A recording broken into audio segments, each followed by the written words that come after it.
Hi there. Today I'm making the base of an art doll, and if you want to make one too, this is what you're going to need. I'm using some pale coloured cotton fabric. This one's quite thin, it's calico and it's quite inexpensive. There's not much stretch to it, so it's really good base fabric to use. You could dye it if you wanted, or use a coloured fabric, or you could use something like felt if you prefer. So you're going to need a piece of that fabric. You're also going to need pins, needle, some sewing thread. I'm using sewing thread that's a very similar colour to my base fabric, and that way you're not going to see the stitches, but you could use contrasting thread if you want to see the stitches. Also, you're going to need a template. I made my own template by drawing out the body parts on a piece of card, and then I cut that out. I will make this available as a digital download, and I made mine so that I have a torso into half so that I can cut it on the fold, and then that will make the actual body.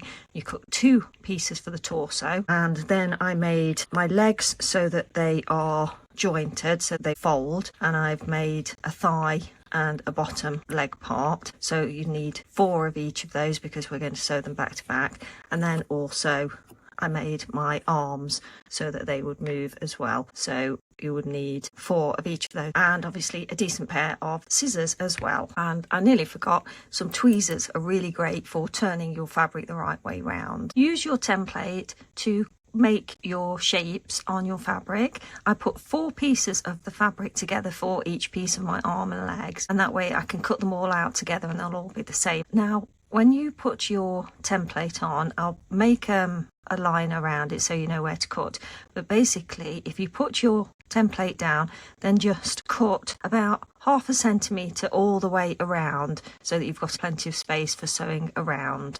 This fabric can fray a little bit. You can use fray stop on the edge if you want to, but if you leave a decent sized seam allowance, you can always trim that down later if you want. I left about ½ centimetre all the way around my template, and that gave me a good size to be able to sew around it. So I've cut my shapes out, sandwiched 2 of each shape together, then pin it and sew around the shape, but just leave a little gap so that you can turn it the right way round, and then we can stuff each piece with some polyfill. These are the pieces I've not done yet, and I'll show you the pieces that I'm currently working on. So this is a thigh piece, and I have sewn from there all the way round to there, and I've left myself a little hole, and I'm now going to turn it the right way round, and then I'm going to stuff it with some polyfill. So I've just got to the end of where I want to leave my gap. I'm going to anchor that a little bit so that the stitches don't pull when I turn it the right way round. So I'd add another couple of little stitches and a quick knot. There we go. And I'm taking the needle off and I'm leaving the thread. I'm going to use my tweezers, and I'm going to go into the gap,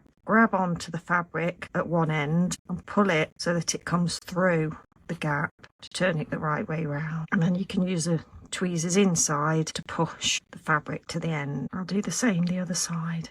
So to put the tweezers in, grab a bit of the fabric and then pull it to the right side, and use your tweezers to then push out the rest of the fabric. You can snip in around your seam allowance if you want, or remove some of the seam allowance if you think you've left a little bit too much bulk, but I'm just leaving it as it is. And like I say, you could use some fray stop if you want to stop it fraying, but I find that about ½ centimetre is fine, and it seems to have worked quite well. I did a running stitch all the way around. So now I've got my little gap here, and I'm going to take some little pieces of polyfill, and again this is where your little tweezers do come in handy, and I just push that in and use the tweezers to stuff the polyfill to the end, making sure that my thread is on the outside. I'm going to stuff that and make it really nice and padded, and I'll show you the one that I've done already before I sew up that hole. So this is the first thigh that I did, and as you can see I've already done the bottom part of the leg, and I've attached that with stitches on either side so that it has a nice little bend, and I'm going to attach that to the body. I've already sewn my body up, so using exactly the same method but leaving a gap at the top, and I'm going to attach my leg at the bottom like that so that I've got some movement at the bottom and also at the knee.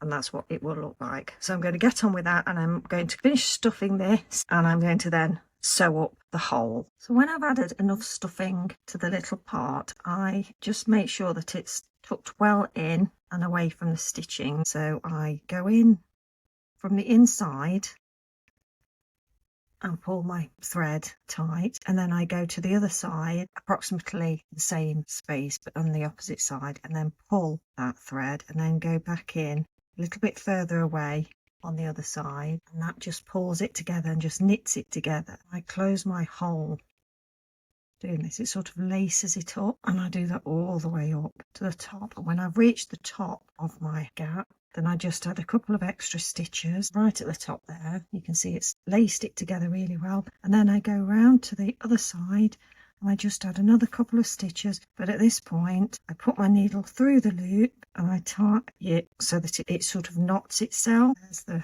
loop. I just put my needle through there, and that's enough to strengthen that and anchor it in place. And then I'm going to put my needle through a little bit further away from where I've stitched, snip that off and just move that fabric around a little bit, then the tail is hidden inside. So that's my other thigh. Now what I need to do is get my leg, the last part of my leg here, and what I'm going to do is the same as I did with this one here. So they're my two thighs, and that's my little foot and leg. Let me zoom out a little bit, and I just sort of make a little bit of a dent there, and that bit's going to sit in there, and I'm going to attach the join by adding stitches from here to here and going into the middle and out like that. So it's sort of like a loop almost around, and I do that on both sides, and that just gives me enough so that I've not stitched it all the way through, but it just gives me enough of a seam so that it's secured but it still moves. So I'm going to add myself another knot, and I'll hide that because I'm going to go in from the middle here, so you're not going to see that really. And I'm going to secure my thread here, make sure that it's well secured. I'm going to take my other leg part, it's going to sit in there, and I'll go up through the middle and out to the side there, and then back in on the side and out where I put my needle originally, and then again in and out to the side, and then back in and out where I put my needle in originally. And I do that a few times to make sure that it's well secured in place, and there's enough thread there that it's quite strong. So that's secured quite well there. So I'm going to go back in that side, and instead of coming out in that original place, I'm going to go a little bit further on. So that was my original stitch. I've just come out a little bit further on.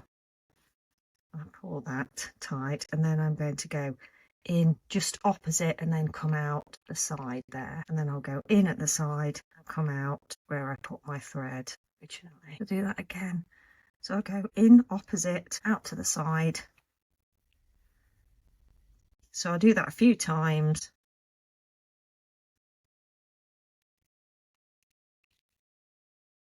And again. That's a nice strong attachment, but it's still giving me lots of flexibility. So that's my two legs done, and I can attach that onto my body at the base there, and again using a similar sort of thing. So I'm only attaching it really in 2 points so that I've got plenty of flexibility. So I'm going to attach those on, and then I'm going to finish doing the arms. This is the upper part of my arm and the lower part of my arm with the hand, and I'm going to do exactly the same as I did with the legs for the arms as well, and I'll be back when I've got those ready. So the legs put on, and I've already done the arms. I've anchored each of the limbs on just using 2 points of sewing, so just stitching round and round, and added it on in 2 parts, and there we go. And there's my little art doll all done, and she will sit down and she can move her arms up and down and also in, and she can move her knees as well. Now I haven't done her head yet because I am working on a few different faces for a new course that will be coming up soon, which is drawing whimsical faces, and I'll be including in that how to draw